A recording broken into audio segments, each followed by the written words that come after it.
Mr. Hosier. Oh my god.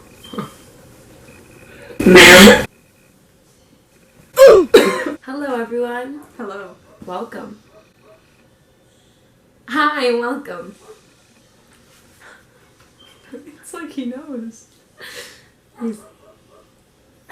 Is it murder if they're being annoying? No. I'll be right back. Okay. Hi and welcome. Hello. Hi.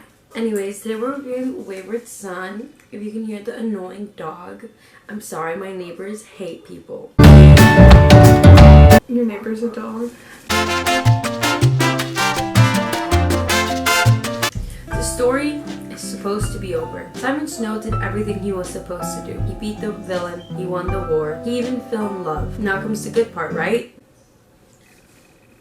Now comes the happily ever after. So why can't Simon get off the couch? What he needs, according to his best friend, is a change of scenery. He just needs to see himself in a new light. That's how Simon and Penny and Baz end up in a vintage convertible tearing across the American West. They find trouble, of course. Dragons, vampires, skunk-headed things with shotguns, and they get lost. They get so lost, they start to wonder whether they even knew where they were headed in the first place.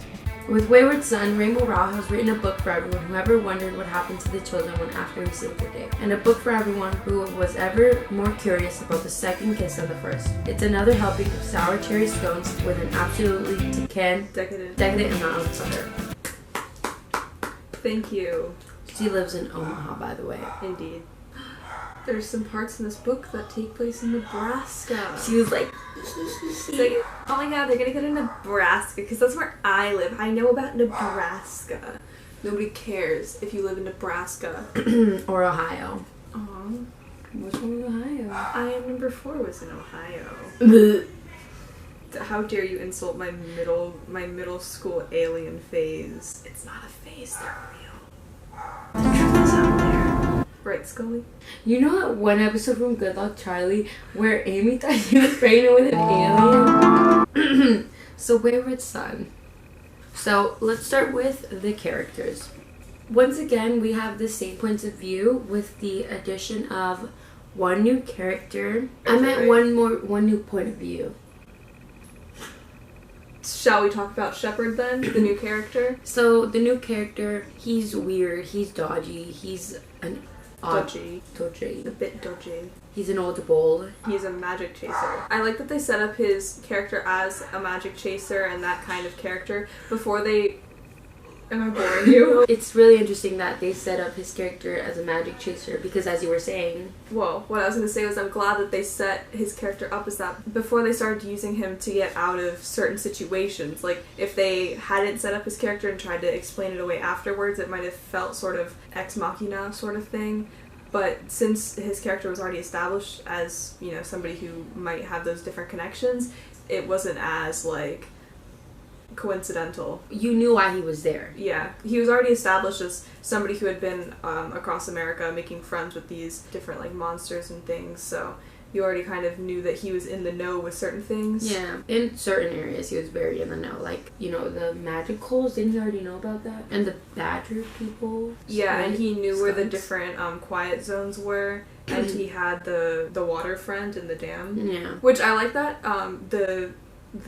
the water friend person didn't know everything. They just knew like some things and pointed them in the direction and let them figure most of it out instead of just like giving them all the answers right away. I thought it was an interesting like chapter where the water friend was there. I like the inclusion of more like mythical beasts and stuff, because before it was like vampires, one dragon, the humdrum, but that was just basically Simon, so like whatever. But like it really opened the door into like the magical world, and like there's so much more in there that we have no clue existed. And I like how they speaking of the magic, how they incorporated, because one thing I liked about the first book was the magic system of how it's like different sayings that they use. So I like that there's the idea of the quiet zones, and then the idea that they had to learn new spells because the British ones didn't work because a lot of us Americans didn't use those same phrases. It was so funny because they were like, "My magic's gone." And I was like, "No, sis, you're just British. Get those crumpets and tea out of here." Goodbye, tea.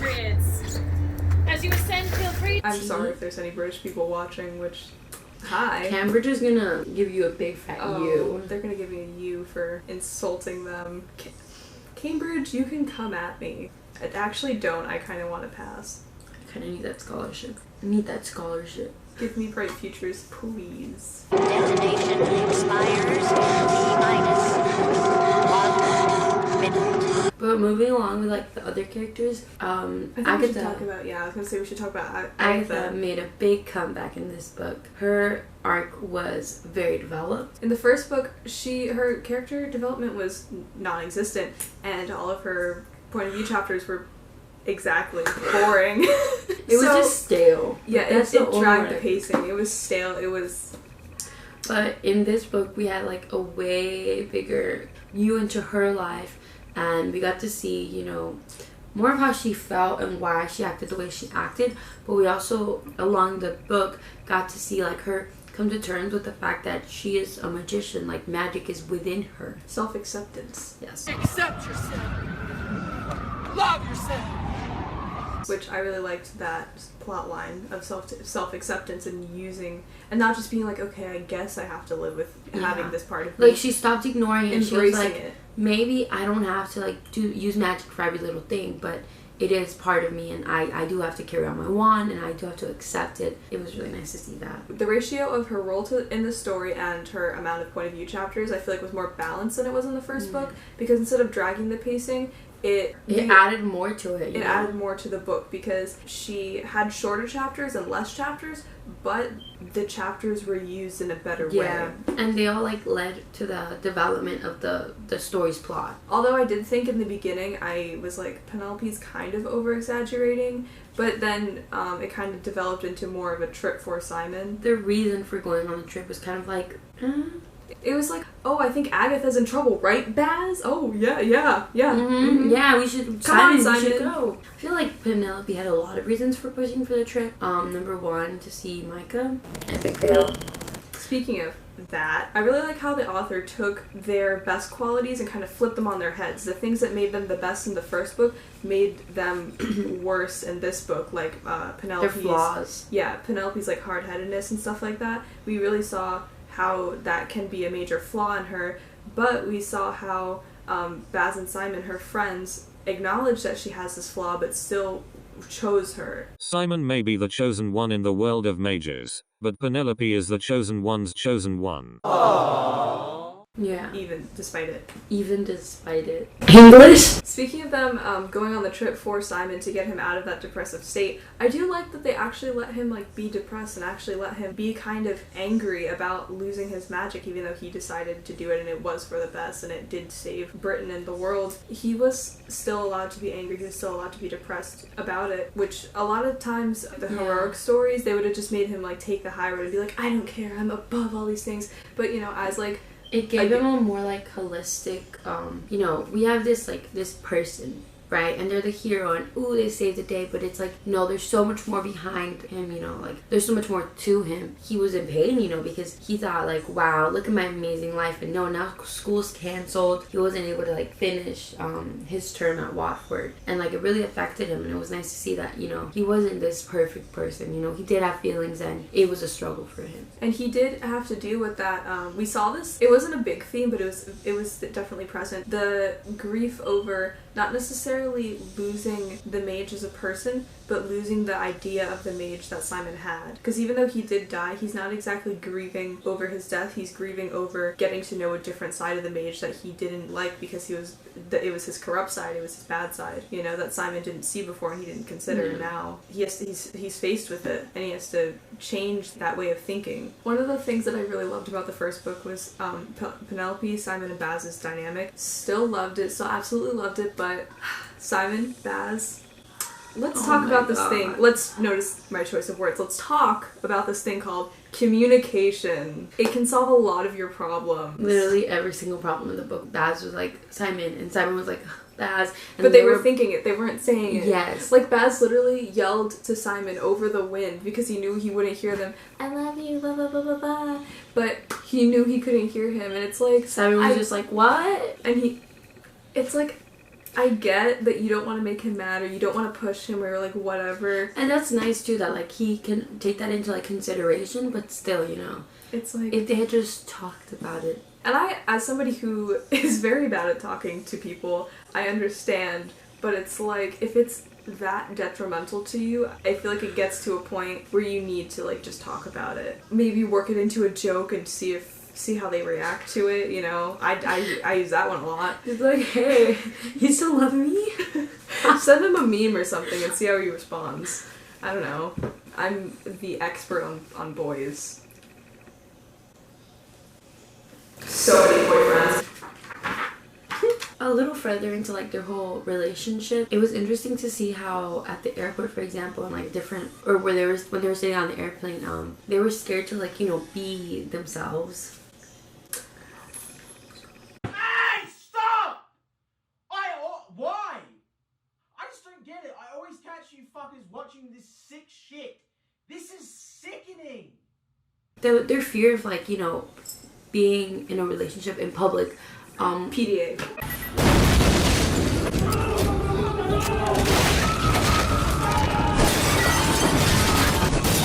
Yeah, was something that I appreciated because I keep saying so much. I cut it out. Jump cuts. Their fear of being all PDA-ish in public. Harry! I was just looking for the sports channel. Was very nice to see because it's a real life thing that happens, you know. A lot of people aren't able to, you know, express themselves in public or, you know, be all touchy with their significant others in public. So it was really cool. Don't let your kids watch it. I really laughed at that part that was like, if we can't trust someone with a nose ring, who can we trust? Yeah, the girl. Yeah, that was funny. Okay. You can trust me. I'm pretty. You think you're really pretty? You know, just vibing. Can I see your foot real quick?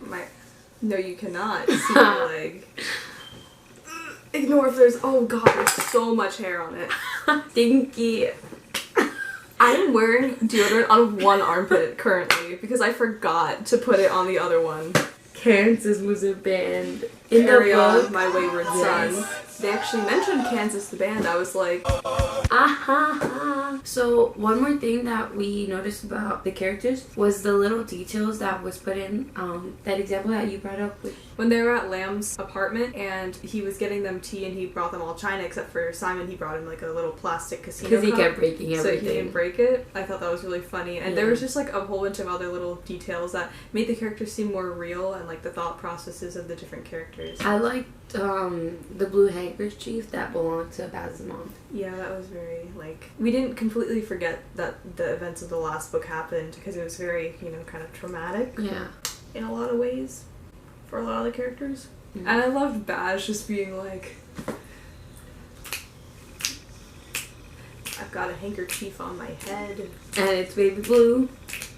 and I'm a cool kid And I'm wearing flowers. on my shirt in my convertible. While my boyfriend pines for me. But we're having issues because we can't talk to because each he's depressed other. and I don't know how to talk. What a mood. Like, I can totally relate. I can't. Cuffed people aren't allowed to talk to me. I'm not in jail. Anyways, another thing that I noticed was one thing with the dialogue. They used so much quotation marks, I felt like I was reading. No, WhatsApp. not quotation marks. You need quotation marks for dialogue. Colons. She was using a lot of colons. The way, that might sound weird, but the way that she was formatting the dialogue a lot of the times, she would write, Simon said, colon, and then write what he said. Or Baz said, colon, and then write what he said. Which, if you use it like once or twice, fine, sure. But she kept using it a lot, and she would use it in like places where it was supposed to be like emotional and like heartbreaking. But it just made me think of like a ruined the mood, Tumblr yeah. text post. Because it was like, oh, Lamb was saying this, and then Simon was saying nothing, and it was like colon, nothing. And that was like straight text post to me. And I was like, Baz is thinking that Simon's dead, and I'm just here laughing because I'm thinking, oh, a Tumblr book, lol. It ruined the mood. In a lot of places. Interrupted the mood. Because it was also kind of like, I don't know how this author writes, but if you're like outlining a book, sometimes you'll write dialogue like that, just just to remember it. And that's what it kind of felt like. Like she was like, oh, copy paste. I'm hitting a deadline. Just gotta copy paste from my outline. There you go. Have that. You know. And so it's kind of like, really, ma'am? Really? like, couldn't have just like reordered it and like put in like a verb or something. I don't know. Said as a verb, but it didn't even always have like a verb. Sometimes it was just like Simon colon, Baz colon, Penelope colon. Like I actually don't really remember that. there were like a bunch of different instances of it happening, like one off. Lamb colon, the treaty holds. Simon. Like in the book that I have, it has it on the same page, so it looks different. Yeah. But like, you see, Do you think that was like an editing mistake? I don't know what it I think because she did it a couple other times. Okay, so at the bottom it says Lamb, the treaty holds, and then Simon.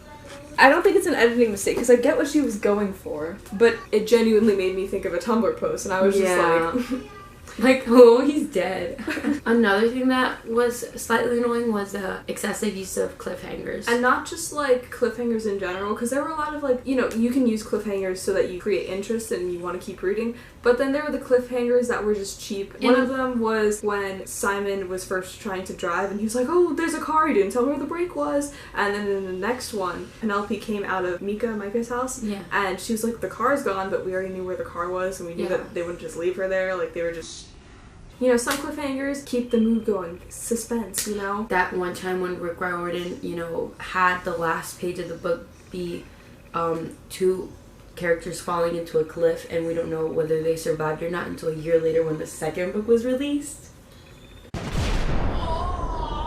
Speaking of, well, I don't know speaking of what, but so Speaking of Wayward Son. speaking of the book we're reviewing, I don't know if Rainbow Rowell did this on purpose, but she's capitalizing off of the vampire trend that is resurfacing since Twilight murdered it. It is much like the vampires themselves, reviving. Currently, I think the vampire trend is coming back, and I don't know if she purposely is capitalizing off of it, but I'm not mad at it, so. And I thought it was, I'm gonna say cute for lack of a better word, how Baz was able to learn a little bit more about himself and like, ooh, I'm a vampire, like, what does that even mean, you know? That goes into, I hesitate to say self-acceptance, because he distanced himself from all the other vampires because he's like, I'm not like them. And I feel like the whole thing with Lamb turned out to be bad, just went back on anything he might have thought of, oh, we can trust them.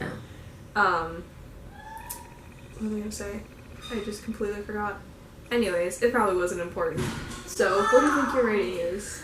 This book was a 5 for me. I agree, also a 5. Because really the biggest problem that I had with the last one,